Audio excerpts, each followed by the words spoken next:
जितने लोगों ने अमेजोन वाला शो देखा उन्हें पता होगा कि मैं यूपीएससी की तैयारी करता था। तो ताली बजाने की बात है ये, सिर्फ तैयारी करता था मैं। वो भी अभी सुनोगे आप क्या करता था मैं। मुझे ना बचपन से लगता था कि मैं आईपीएस ही हूँ। मुझे लगता था बस ग्रेजुएशन करूंगा, मुझे कोई हाथ में वर्दी पकड़ा देगा, जाओ ड्यूटी पे जाओ। हाँ आए नहीं वो लोग। तो हम पांचों घर में पड़े रहते थे। तो मैंने एक दिन ऐसे बोला पंडित को, मैंने कहा पंडित तुझे याद है मैं कॉलेज में आईपीएस बनना चाहता था। कह रहा हाँ हम बहुत प्राउड फील करते थे। मैंने कहा क्यों? कह रहा भाई हम में से तो कोई चाहता भी नहीं था ना। मैंने कहा लाइक दैट। मैंने कहा मैं सोच रहा हूँ आईपीएस बन जाऊं। कह रहा बन जा। मैं कैसे बनते हैं? कह रहा मुझे क्या पता। तो फिर हमने पता किया, 1-1.5 महीना तो पता करने में लग गया। फिर हमें पता चला यूपीएससी एग्जाम कराता है एक। यूपीएससी तो पता होगा सबको प्लीज। मैं ना पहले पूछता नहीं था यूपीएससी की फुल फॉर्म, मुझे लगा ये तो पता ही होगी, पापा तो सबके घर में होते हैं, एक आधी बार तो बता ही देते हैं ना यूपीएससी कर लो। साउथ एक्स में शो कर रहा था, सामने एक लड़का बैठा, 12th में 96% आए थे उसके। मैंने उससे पूछा यूपीएससी की फुल फॉर्म क्या है? कह रहा उत्तर प्रदेश सुप्रीम कोर्ट।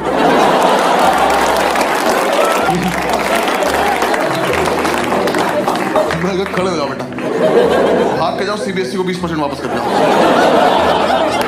ये मेरे हो ही नहीं सकते, किसी और की गलती से चढ़ गए। मैंने कितने सुप्रीम कोर्ट है देश में? कह रहा 5-6 तो होंगे ही। तेरा बाप खोल के बैठा। तो कह रहा मैं पता चला यूपीएससी एग्जाम करा था, 3 पार्ट में होता है, प्रीलिम्स, मेंस और इंटरव्यू।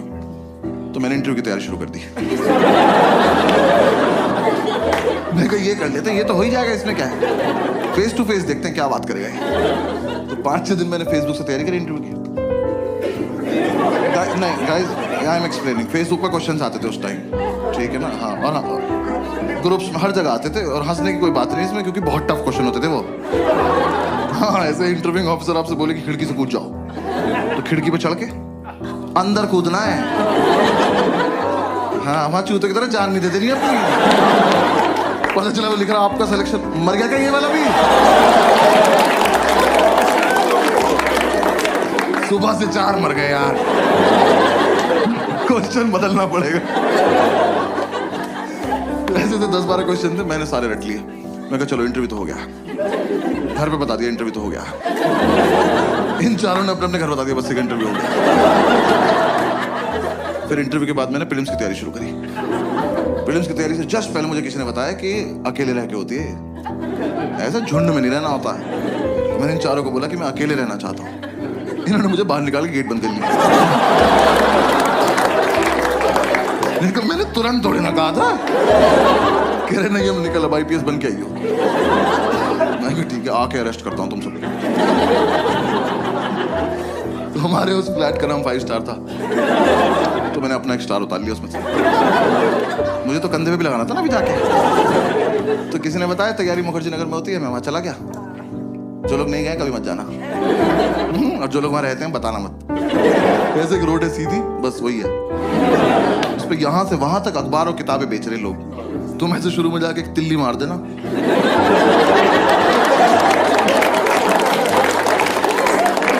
खत्म, मोहल्ला खत्म।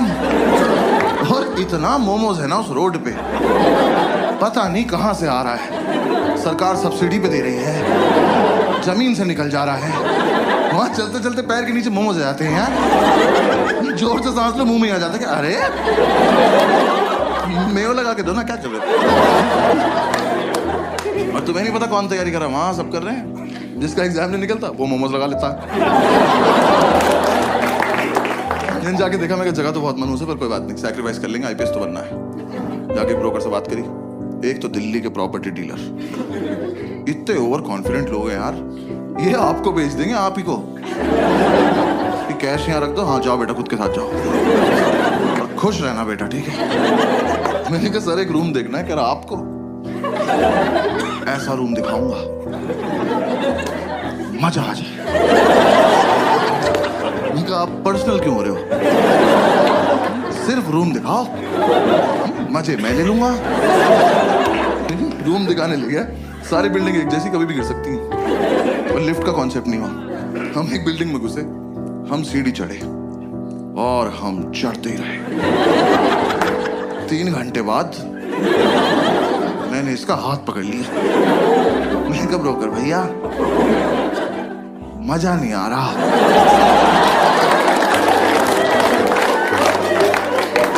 कह रहा आएगा अभी और चढ़ना है। मैं कहा आप चढ़े, मैं कर रहा हूं कोशिश। कह रहा नहीं चढ़ो। मैं कहा आप चलो चलो। मैं पीछे पीछे चल दिया। भाई ये नहीं रुका। मेरे जब तक प्राण चले मैं सीढ़ियां ही चढ़ रहा था। 3 दिन बाद मैंने इसका पैर ही पकड़ लिया। मैं कहा ब्रोकर भैया सच्ची सच्ची बताना वो वैष्णो देवी है?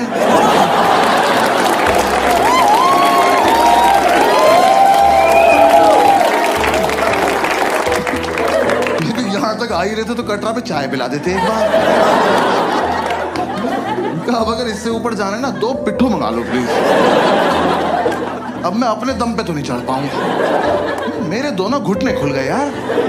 मेरे लेफ्ट घुटने की एब्स बन चुकी थी। ये ले जाया जा रहा है।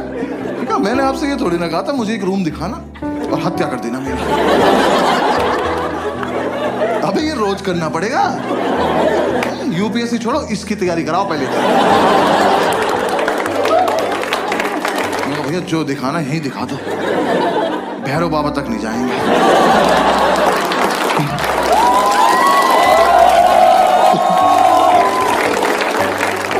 भाई उसने मुझे रूम दिखाया। वो रूम इतना बड़ा था। ये रेड वाला पार्ट देख रहे हो? इसका आधा कर दो। उन्होंने ऐसे गेट खोला। कहता कम इन। मैं कहा वेयर टू गो नाउ? मैं कहा वेयर इज इन? कह रहा ये। मैं कहा सर हम इसके लिए चढ़ाई कर रहे थे। कह रहा यही है वो प्रॉपर्टी। खुदा का तो खौफ कर। मैंने वो पूरा देखा। मैं कहा सर कितने पैसे मिलते हैं यहाँ पे रहने के? कह रहा रेंट देना पड़ता है। मैं कहा इसका भी ले रहे हो तुम लोग? मैं कितना रेंट है? कह रहा 16,000 रुपए। मैं कितने साल का? कह रहा 1 महीने का। मैं कहा अच्छा। देखा एक बात बताओ 16,000 रुपए कैश आ जाएगा इसमें? मैं रेंट देने से पहले छिपाऊंगा कहाँ? कह रहा नहीं है इसलिए महंगा। यहाँ ना लैंडलॉर्ड नहीं रहता। कहा 1 मिनट वो यहाँ रहता तो मैं कहाँ रहता फिर? पहली बात तो जिसपे इतनी लैंड हो उसे लॉर्ड नहीं कहते।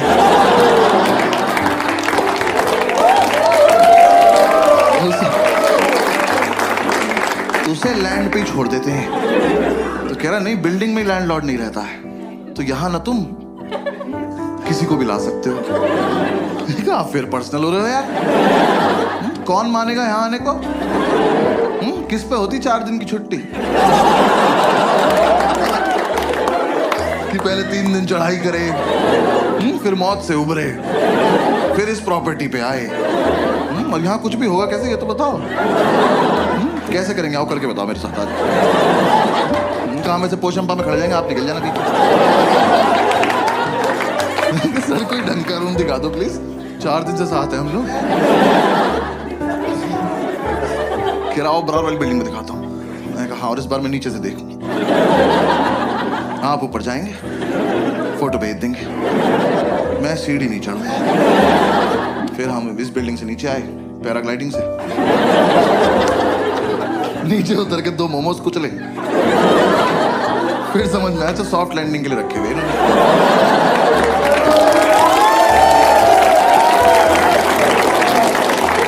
पूरे दिन हम ऐसी रूम ढूंढते रहे। कुछ पसंद नहीं आया। हर बार ऊपर जाके पासपोर्ट साइज फोटो भेज देता था। मैं यहाँ नहीं रह पाऊंगा यार। तो मुझे किसी ने बताया कि राजेंद्र नगर में होती है तैयारी, वहाँ पे चले जाओ। तो मैं वहाँ आ गया राजेंद्र नगर, ओल्ड राजेंद्र नगर। हाँ ORN बोलते हैं उसको वहाँ पे सब। ऐसा लगता है कोई फैंसी रेस्टोरेंट है। मैं गया सेम वही और भी बुरा हाल। वहाँ भी सेम बिल्डिंग। वहाँ मेरा एक दोस्त रहता था एक्चुअली स्कूल का। मैंने उससे बात करी। उसने बोला मेरे फ्लैट में रूम खाली है, मेरे साथ शिफ्ट हो जा, मैं तुझे गाइड भी कर दूंगा। तो मैंने उससे पूछा कि इतनी औकात कब से होगी भी तेरी? तो कह रहा तू आ तो जा। मैं उसका शिफ्ट हो गया। मैं ब्रोकरेज बच जाएगी। उसका फ्लैट था कैलाश पर्वत के नीचे वाले फ्लोर पे। 7-8 दिन की चढ़ाई करके वहां पहुंचा, सारा सामान एक साथ लेके। मैं कब तो एग्जाम वाले दिन ही उतरेंगे नीचे। भाई इसके साथ शिफ्ट हो गया। शिफ्ट होती समझ में आया लाइफ की ऐतिहासिक गलती करी मैंने। ये ना 4 साल से तैयारी कर रहा था। इस बात को 6-7 साल हो चुके हैं। अभी भी कर रहा है। एग्जाम नहीं निकला एक बार भी। दिल्ली में करोल बाग से लेके खीर गंगा तक एक भी गांजे का डीलर नहीं जो भाई को पर्सनली न जानता, क्योंकि भाई ने सबको बता रखा था भाई आईपीएस बन जाऊंगा तो लीगल करा दूंगा भाई इसकी अलग इज्जत है उस मार्केट में। हम एक दिन माल लेने गए, वो कह रहा साहब आए हैं। ये साहब है, कल नाली में मुंह जाएगा। मैं घर लेके आया हूं। मैंने उसे बोला, मैंने कहा भाई गाइड कर दे, तो कह रहा बस रूटीन फॉलो करना, रूटीन फॉलो करेंगे हमारा हो जाएगा। मैं कहा तो तेरा क्यों नहीं हुआ अभी तक? कह रहा अकेला था ना, रूटीन टूट जाता था। ऐसे दोनों भाई एक दूसरे को सपोर्ट करके रूटीन फॉलो करेंगे। मैं कहा ठीक। तो हमने रूटीन बना लिया। रूटीन के मुताबिक हम सुबह 11 बजे बियर पीने बैठ जाते थे। 3-4 बियर पीते हम आईपीएस बन जाते थे। हमने कहा हाँ फील तो आ रही है। वो सितारा एक दूसरे कंधे पे लगा के देख रहे हैं, बातें भी ऐसे कर रहे। ऑफिसर पीनट्स देना। भाई 7-8 बियर पी के तो पागल हो जाते थे हम। मैंने भरे मार्केट में इसकी तरफ देख के करते, मैं कहा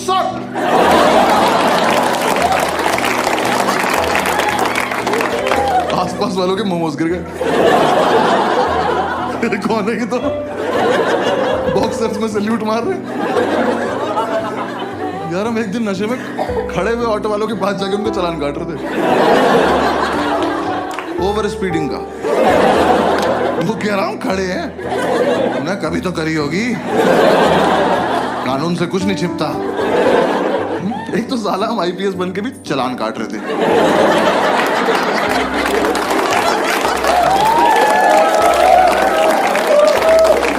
हमें किसी ने बताया नहीं अलग काम होता है इनका। जब बियर नहीं पीते तो माल फूक रहे होते थे। भाई ने बताया माल फूक के कंसंट्रेशन बनता है। कह रहा एक बार जो पढ़ो वो हमेशा के लिए दिमाग में रहता है। बस ये नहीं बताया कि दिमाग हमेशा के लिए चला जाता है।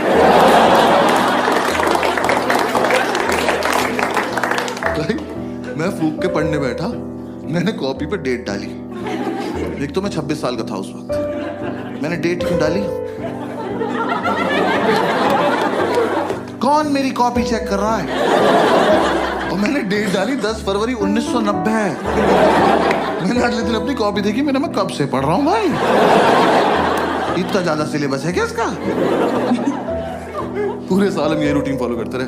जिस दिन हमारा एग्जाम था सुबह एडमिट कार्ड लेके आया और एडमिट कार्ड पे क्रश करने बैठ गया।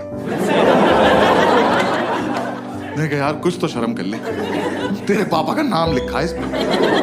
जब तक इसे शर्म आती वो रोल हो गया।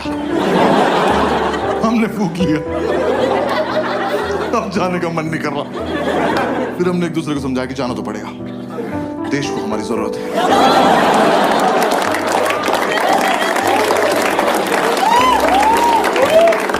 भाई हम जा रहे थे, जाने से जस्ट पहले हमने शुभ काम के तौर पे एक चम्मच दही चीनी खाई। वो इतनी बढ़िया लगी, हम आधा किलो दही चीनी खा गए।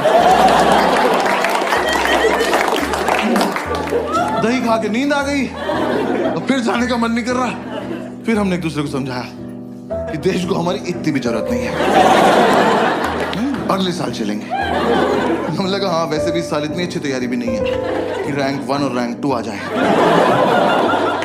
फिर थोड़ी देर हमारी लड़ाई हुई, हम में से रैंक 1 किसकी आएगी। तो हमें लगा कि दोनों का सेम रूटीन फॉलो किया, सेम रैंक आएगी। तो दोनों की रैंक 1 आ गई। दोनों एक दूसरे को कांग्रेट्स ऑफिसर बोल के सैल्यूट मार के सो गए। एक तो जो भी अपने पेरेंट्स आए या फिर पेरेंट्स के साथ आए ना, तो मैं बस पेरेंट्स को बता दूं कि फूक के मीठा अच्छा लगता है। कंटेक्स्ट दे रहा हूं बस जोक का आपको, और कुछ। तो अगर आपका बच्चा रात को 5 स्टार मांगे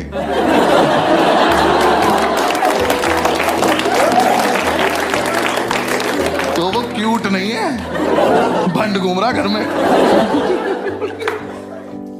फिर 3-4 दिन बाद हम होश में आए, तो हमने सेकंड अटेम्प्ट की तैयारी शुरू करी। मैं इसको बोला, मैंने कहा भाई इस साल मैं बहुत सीरियसली पढ़ूंगा। कह रहा मैं तो हर साल सीरियसली पढ़ता हूँ। मैं कहा अच्छा सॉरी माय बैड। भाई एक दिन उसकी बुक्स देख ली, सच में बहुत सीरियसली सेम बुक 2 ले रखी इनने। भाई एडिशन भी अलग नहीं था वो। मैं 2 क्यों लेता? कह रहा एक से पढ़ता हूँ एक से रिवाइज करता हूँ। मैं कहा ऑफिसर रैंक 1 आप रख लो अकेले, मैं 2 पे बहुत खुश हूँ। हमने कोचिंग वोचिंग में ज्वाइन कर ली हमने कहा एक बार देख के आते हैं कैसा पढ़ा रहे वो लोग। हमें इधर बस सुबह जब भी आँख खुलेगी कोचिंग जाएंगे, वापस आके रिवाइज करेंगे, पीने बैठ जाएंगे और 12 बजे तक सो जाएंगे रात को। एकदम हेल्दी लाइफ। तो यार वहां ना 2 लोग जलते थे हमारी सक्सेस से। पढ़ने नहीं दिया उन्होंने। एक हमारा लैंडलॉर्ड, एक हमारी मेड। हमारे लैंडलॉर्ड एक दिन ऊपर आए, पता नहीं कब चले थे नीचे से। हाँ के बोलते बेटा एक रिक्वेस्ट थी। मैं कहा लेते तो नहीं पर बताओ क्या बात। कह रहा बेटा आपसे ना मोटर तुम चलाओगे। मैं कहा अंकल ये चेहरा आपको कहां से जिम्मेदार लग रहा है और किस टाइम? कह रहा सुबह 6:30 बजे। मैं कहा धक्का दूं कि चले जाओगे ऐसे? हमारे नहीं बचते, तुम्हारी रात को 12 बजे जाती है मौत, अगले दिन पुनर्जन्म। उठे तो उठे, नहीं उठे तो चल बसे।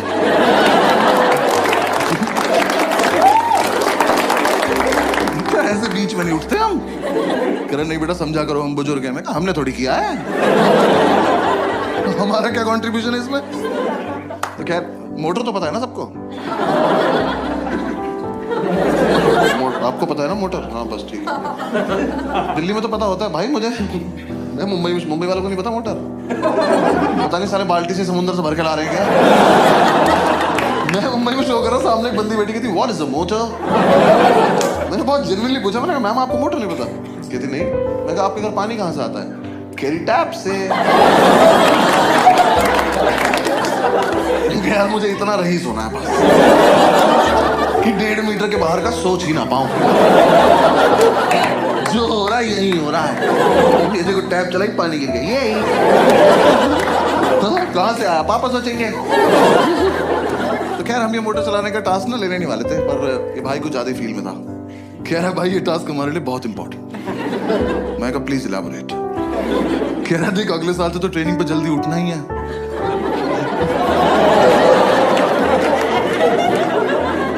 तुम देख रहे हो हम किस लेवल तक सेलेक्ट हो चुके थे। हम ऑलमोस्ट ड्यूटी पे थे। बस यूपीएससी को नहीं बता रहे बात को जाके। मैं कहा हाँ अगले साल से तो जल्दी उठना है। कह रहा बस तो फिर इस साल थोड़ी प्रैक्टिस हो जाएगी। तो चलो एज यू से ऑफिसर। हमने ये टास्क ले लिया। तो 3-4 दिन तो हम अलार्म लगा के सोए। हमारा मकान मालिक पानी को तरस गया। पूरे मोहल्ले ने हमें बताया कि अलार्म बजता है। अलार्म हमें नहीं बता पाया कि वो बजता है। फिर हमें किसी ने आइडिया दिया कि कुछ ना तड़कती भड़कती टोन लगा लो तुम अलार्म की ना, तुम्हारी आंख खुल जाएगी। तो यार दिल्ली में जब टंकी भर जाती तो एक आंटी की आवाज नहीं आती, पानी की टंकी भर गई है। हमने वही अलार्म टोन लगा ली। हम सो रहे, सुबह वो बजा अलार्म की पानी की टंकी भर गई है। हमने कहा वाह खुद ही भर गई है।